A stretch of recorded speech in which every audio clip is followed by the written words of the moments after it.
जेव्हा वैज्ञानिक दृष्टिकोनाला तिलांजली देऊन देशातल्या धर्मवेड्यांची संख्या वाढत जाईल, तेव्हा एक दिवस असा येईल त्या देशात की उत्तम शिक्षणाचा हट्ट धरणाऱ्या तरुणांना सरकार मारेल, झोडेल, जेलमध्ये टाकेल आणि धार्मिक यात्रेत सामील होऊन उन्माद करणाऱ्या तरुणांना मात्र सरकार संरक्षण देईल.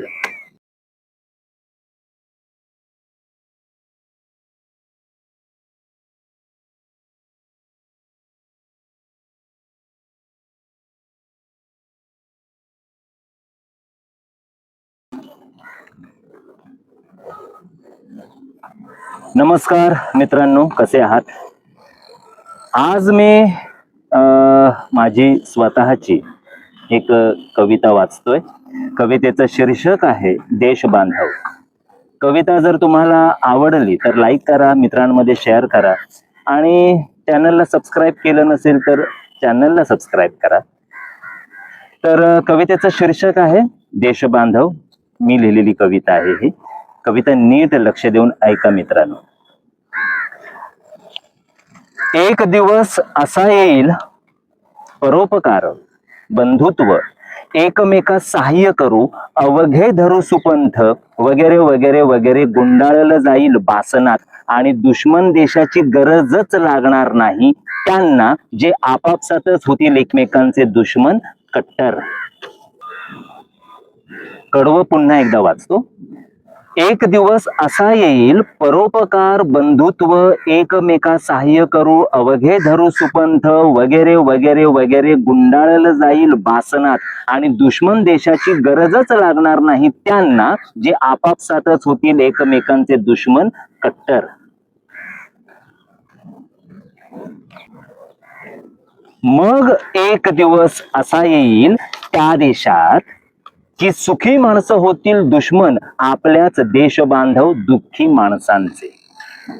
एक दिवस असा येईल त्या देशात की बलवान होतील दुश्मन आपल्याच देश बांधव दुर्बलांचे.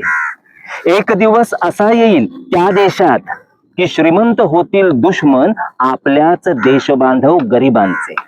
एक दिवस असा येईल त्या देशात की ज्यांच्याकडे अन्न आहे ते होतील दुश्मन आपल्याच देश बांधव भुकेल्यांचे.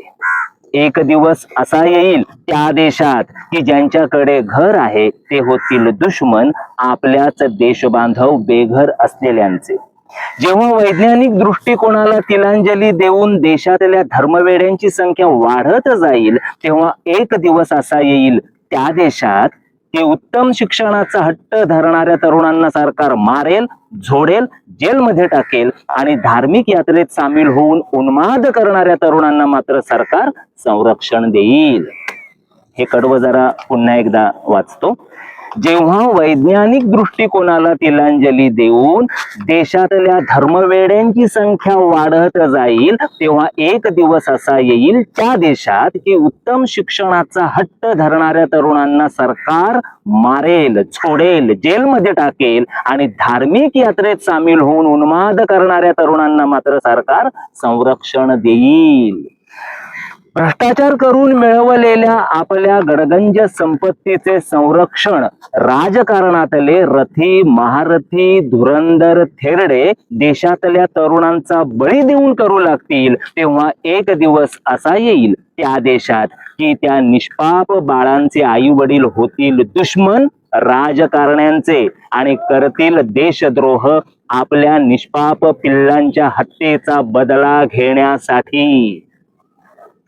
हळूहळू एक दिवस असा येईल त्या देशात की देशातली सगळीच माणसं होतील एकमेकांची दुश्मन कट्टर, गावखेड्यातल्या भावकीतल्या भांडणांसारखी. मग एक दिवस असा येईल त्या देशात की आपापसात भांडणारे ते देश बांधव संपून जातील एकमेकांचे मुर्दे पाडून या जगाच्या नकाशावरून त्यांच्या देशाच्या नावासकट. अशी कविता आहे. पुन्हा एकदा ऐका, नीट लक्ष देऊन, गर्भित अर्थ काय तो समजून घ्या.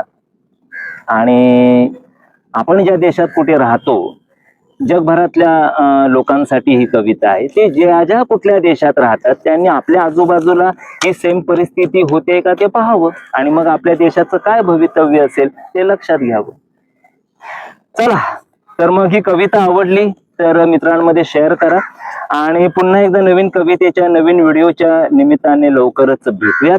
तोपर्यंत टाटा, बाय बाय, सायोनारा, बाय.